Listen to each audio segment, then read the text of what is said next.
রাধে রাধে। চলে এসেছে শয়ন একাদশীর ব্রত মাহাত্ম্য। চলুন তাহলে এই ব্রত মাহাত্ম্যটা শোনা যাক। মহারাজ যুধিষ্ঠির বললেন, হে কৃষ্ণ, আষাঢ় মাসের শুক্লপক্ষের একাদশীর নাম কি? এর মহিমাই বা কী তা আমাকে কৃপা করে বলুন।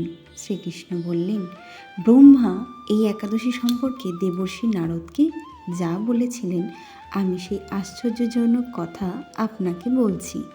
শ্রী ব্রহ্মা বললেন, হে নারদ, এই সংসারে একাদশীর মতো পবিত্র আর কোনো ব্রত নেই। সকল পাপ বিনাশের জন্য এই বিষ্ণুব্রত পালন করা একান্ত আবশ্যক। যে ব্যক্তি এই প্রকার পবিত্র পাপনাশক এবং সকল অভীষ্ট প্রদাতা একাদশী ব্রত না করে তাকে নরকগামী হতে হয়। আষাঢ়ের শুক্লপক্ষের এই একাদশী শয়নী নামে বিখ্যাত। শ্রী ভগবান ঋষিকেশের জন্য এই ব্রত পালন করতে হয়। এই ব্রতের সম্বন্ধে এক মঙ্গলময় পৌরাণিক কাহিনী আছে, আমি এখন তা বলছি। বহু বছর পূর্বে সূর্যবংশে মান্ধাতা নামে একজন রাজর্ষি ছিলেন।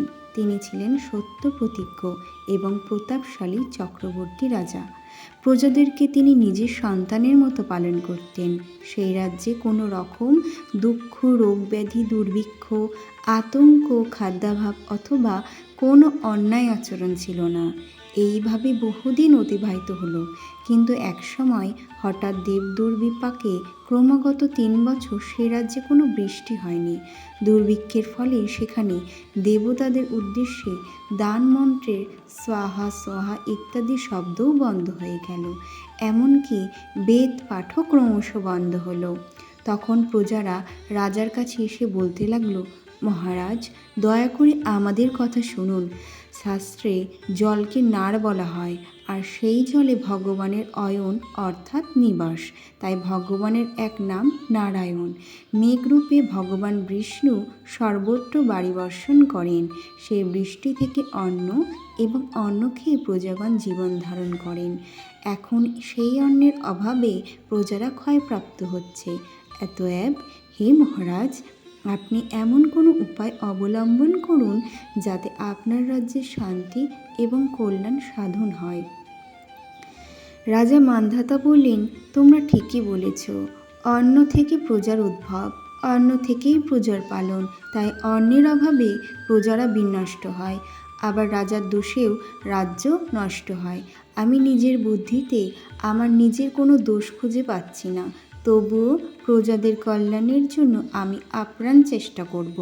তারপর রাজা ব্রহ্মাকে প্রণাম করে সৈন্যসহ বনে গমন করলেন। সেখানে প্রধান প্রধান ঋষিদের আশ্রমে ভ্রমণ করলেন। এভাবে তিনি ব্রহ্মার পুত্র মহাতেজস্বী অঙ্গিরা ঋষির সাক্ষাৎ লাভ করলেন। তাকে দর্শন মাত্রই রাজা মহানন্দে ঋষির চরণ বন্দনা করলেন। মুনিবর তাকে আশীর্বাদ ও কুশল প্রশ্ন জিজ্ঞাসা করলেন। রাজা তখন তার বনে আগমনের কারণ সবিস্তারে ঋষির কাছে জানালেন। ঋষি অঙ্গিরা কিছু সময় ধ্যানস্থ থাকার পর বলতে লাগলেন, হে রাজন, এটি সত্য যুগ। এই যুগে সকল লোক বেদ পরায়ণ এবং ব্রাহ্মণ ছাড়া কোনো তপস্যা করে না। এই নিয়ম থাকা সত্ত্বেও এবসত্র রাজ্যে তপস্যা করছে। তার এই আকার্যের জন্যই রাজ্যের এই দুর্দশা। তাকে হত্যা করলেই সকল দোষ দূর হবে। রাজা বললেন, হে মুনিবর, তপস্যাকারী নিরপরাধ ব্যক্তিকে আমি কিভাবে বধ করব? আমার পক্ষে সহজসাধ্য অন্য কোনো উপায় থাকলে আপনি দয়া করে আমাকে বলুন। তদুত্তরে মহর্ষি অঙ্গিরা বললেন, আপনি আষাঢ় মাসের শুক্লপক্ষের শয়নী নামে প্রসিদ্ধ একাদশী ব্রত পালন করুন। এই ব্রতের প্রভাবে নিশ্চয়ই রাজ্যে বৃষ্টি হবে। এই একাদশী সর্বসিদ্ধিদাত্রী এবং সর্ব উপদ্রব নাশকারিণী।